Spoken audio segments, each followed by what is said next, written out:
برنامج جلسة نصر ومقدمه الأستاذ محمد شنوان وضيوفه الحقيقة كل شوية بيفاجئونا بنوع من التصريحات اللي دايما فيها هجوم أو إسقاط على نادي الهلال ولاعبي نادي الهلال، لدرجة إن إحنا شفنا تصريح بالفيديو يقول لك إن سالم الدوسري كون إنك بس توصفه إن هو أسطورة في كرة القدم السعودية ده في حد ذاته محو لتاريخ كرة القدم السعودية بصفة عامة والمنتخب السعودي. عامة هنشوف التفاصيل دي ونعلق عليها. كذلك معنا يا صديقي العزيز تصريح إعلامي يخص إن نادي الهلال خايف من مباراة نادي النصر، وإن نادي الهلال لا يخشى أي فريق غير نادي النصر، حتى نادي الاتحاد اللي قريب منه في فارق النقاط لا، نادي الهلال لا يخشى أي فريق، مش بيخاف غير من نادي النصر. عامة هنشوف كل التفاصيل دي ونعلق عليها زي ما تعودنا دايما في إطار الاحترام والمنطق. لايك الفيديو، اشتراك في القناة عشان يوصلك كل جديد، وتعال على طول يا صديقي العزيز نشوف بالفيديو التصريحات اللي جت في برنامج جلسة نصر فيما يخص قائد المنتخب السعودي وقائد نادي الهلال سالم الدوسري، ونعلق عليها مع بعض.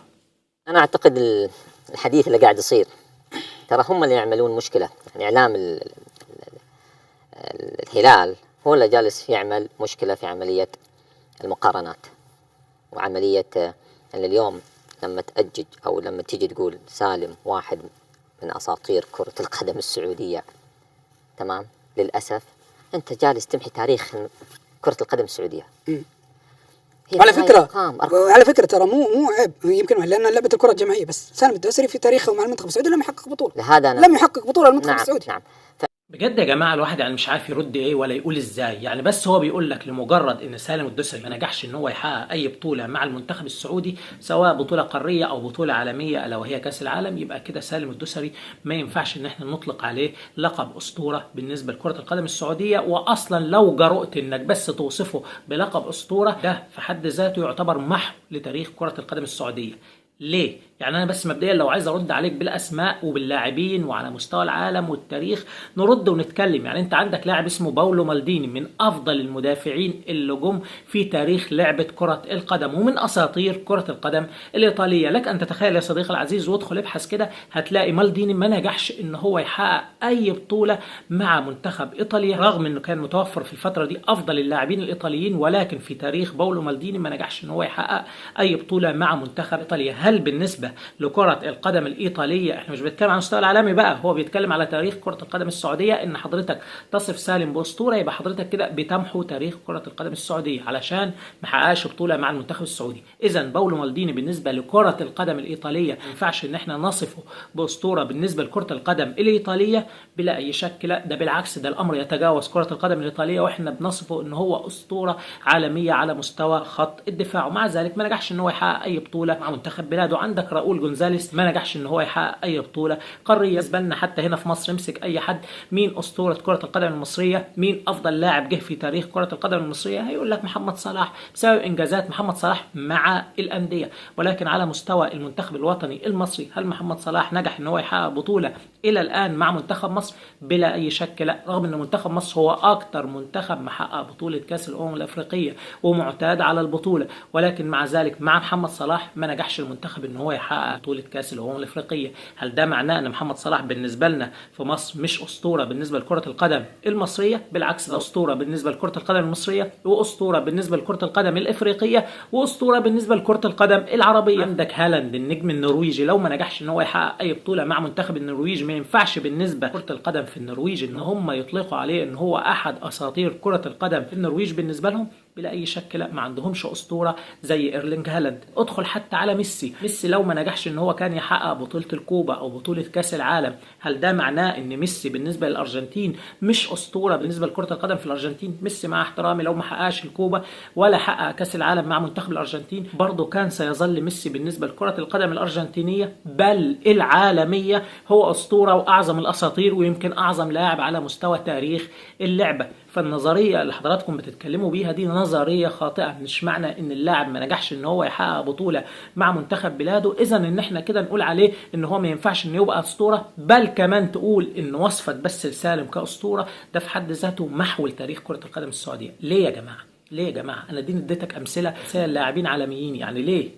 ايه المبدا اللي حضراتكم بتتكلموا بيه، وعلى اي اساس؟ يعني على اي اساس الناس بتطلع تتكلم بالطريقه دي؟ بل محو تاريخ كره القدم السعوديه يعني كانها وصمه عار. يعني ما ينفعش انك تطلق على سالم اسطوره كره القدم السعوديه او من ضمن اساطير كره القدم السعوديه. بصراحه تفكير غريب ومبدا غريب وحاجات غريبه بصراحه بنشوفها من الاعلام، قد تكون لغرض معين او لهوى معين لمجرد ان اللاعب ده هو قائد لنادي اسمه نادي الهلال السعودي. تعالوا ندخل بعد كده يا صديقي العزيز على النقطه الثانيه، وكان ده التصريح من الاستاذ عبد العزيز المريسل فيما يخص ان نادي الهلال لا يخشى اي فريق او اي نادي الا نادي النصر، وما فيش فريق هيكون قادر ان هو يهزم نادي الهلال الا نادي النصر. والكلام ده قال الاستاذ عبد العزيز المريسل، قال لك الهلال بيفرق 3 نقاط على الاتحاد و6 نقاط على النصر لكنه يخشى النصر. وجايب سكرين شوت التغريده كمان قبلها بيقول لك لن يستطيع هزيمه الهلال الا النصر، واذا لم يستطع فلن يستطيع غيره.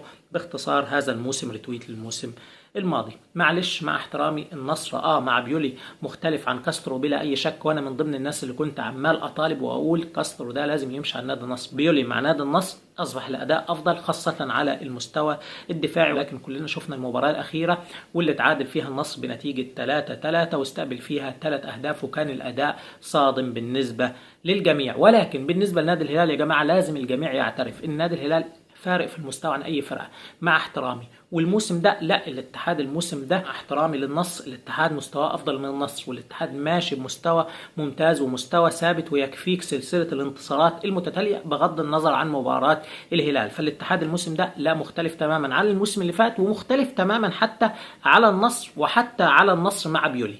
يعني الاتحاد الموسم ده لا، لو هتتكلم تقول في فرقه قادرة ان هي توقف الهلال كمبدأ عام، ممكن يكون الاتحاد، والنصر يجي بعد الاتحاد. وان كان مباراة النصر مع الهلال مباراة قوية ومباراة برضو من الصعب انك تتنبأ، ولكن احنا بنتكلم على المستوى الفني. على المستوى الفني في فوارق ما بين الهلال وما بين النصر وما بين الاتحاد وما بين اي فرقة من فرق الدوري السعودي. فالهلال فارق على الجميع، ولكن زي دايما ما بقول في قاعدة كده ان كل حاجة متوقعة في كرة القدم، والفوارق الفنية قد تختلف خلال مباراة او خلال سياق مباراة، وكل حاجة تتغير. الفرقة الاضعف هي لا تنتصر، فكل شيء متوقع في كرة القدم، لكن بناء على معطيات فنية الهلال فارق على الجميع، والهلال هو الكفته الارجح على اي فرقة. كون النصر قادر ان هو يوقف الهلال، اي فرقة قادرة ان هي توقف نادي الهلال، شرط واحد بس، ان الفرقة دي تكون في افضل حالاتها ونادي الهلال يكون في اسوأ حالاته. لكن اذا كان الهلال في مستواه المعتاد ومستواه المعروف واللي احنا نعرفه عنه، بصراحة مفيش فرقة قادرة ان هي تنتصر على نادي الهلال، سواء نصر سواء اتحاد سواء اهلي، مع احترامي للجميع. ولكن هي فوارق فنية يا صديقي العزيز تصب في مصلحة